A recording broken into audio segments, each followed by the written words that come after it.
Edwina and Arthur. There you go. There you go. Go on. Go on. Go on. Go on. Go on. They're all fine, and Terry, their keeper, is determined to make sure they stay that way. He thinks they could have more fun feeding. Yeah, especially first thing in the morning, they get their fruit and vegetable feed. I bet you make a fine fruit salad at home for a dinner party, don't you? Look at that, it's gorgeous. There's quite a variety in here. You've got bananas and apples and grapes. Peppers, is that peppers? Yeah. I mean, basically, what we try and do, doesn't that make them fart? For Britain? Well, quite possibly. Before Terry was so rudely interrupted, he was about to say that although the meerkat's diet is okay, mealtimes are very predictable and a bit quick. Wild meerkats spend around 9 hours a day foraging, mostly for insects. The more naturally Mike and his mates are able to behave, the less likely they are to become bored. Terry is a man with a plan. Chummy, could you please not talk? You're waking me up. It's going to be a busy day. Busy? What do you mean, busy? We don't do busy. Mike and the meerkats, there's some tidying up to do. No, he's beaten to it. One more. One more. Do not go in the Aardvarks litter box, please. There you go. Lovely. Well done. So what is Terry's plan? Or a meerkat dog. Well, the catering arrangements in here are about to change quite dramatically because from now on, these are on the menu. Mealworms, slightly crunchy on the outside with lovely soft centres. Yum yum. So much for the new food, now for the feeder. A couple of builder chums give us a hand. You see, there is a plan. It may not look like it, you may have no idea what we're building here, but there is a plan. It's in Charlie's head. Hey, hello. Sorry to wake you up, darling, but we're doing a bit of refurbishment. It'll be lovely when you come back. Okay. Go on. I noticed there's no spirit level being used here. Is that relevant? Have you got a number 8, or is that a number 8? Tell you what, I never realised that meerkats were into wigwams, but obviously they are. OK, so it's not a wigwam. Can't stop, time to be a tour guide. He's here.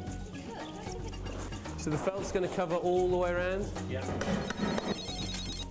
No, sorry, he's busy and he doesn't do bathrooms. Do you do bathrooms? Oh, good. No, he doesn't. Sorry, bye. Yeah, sorry. Can you tell what it is yet? No? Well, this is how it'll work. So the mealworms will be in here and mixed up with the sawdust, and they'll randomly drop through these holes. So this is a mealworm, this nail. It'll randomly drop down into the pipe, and the idea will be it comes out here. And finally, Cement mixers, they keep them filthy like this because it supposedly makes better cement.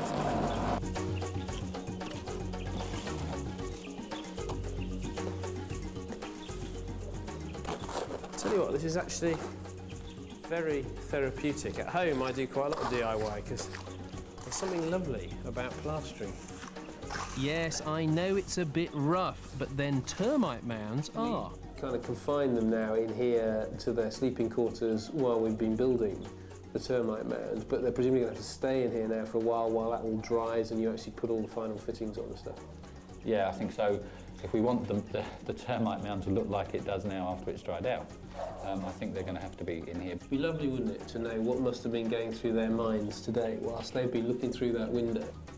They are so comical, aren't they? I mean, they're just such interesting animals. Yeah, they're into everything. I remember I first met them about 10 years ago, and the chap who introduced me to it, he said, whatever you do, try to keep your mouth shut, because if they see an open hole, they'll stick their head in it. So there you have it. Looks good, but will it work? Be patient, it's got to dry first. Of course, not everyone wants to solve. It's 2 weeks later and the termite mound is now completely dry and in full working order. It's time to let the meerkats loose on it.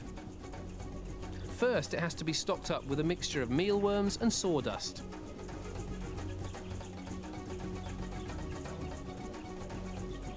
And they're off.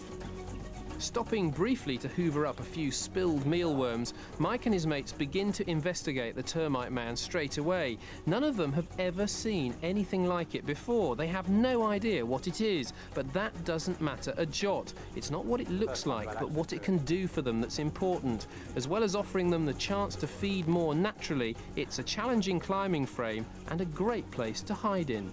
The pipe's working very well. The mealworms are just falling out randomly and quite slowly, and there was one just fell out there onto the mound and the meerkat went up and took it. So I think the pipes will be a great success.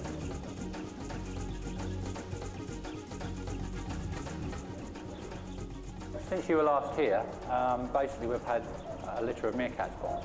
Going by their size and how active they are now, they're probably around 2 weeks old. There's 2 youngsters and they seem to be doing very well. So, with the kids to coo over and their new termite mound to tackle, Mike and his mates are going to be kept busy. Now, what can we do for Edna and Arthur? All right, maybe tomorrow then.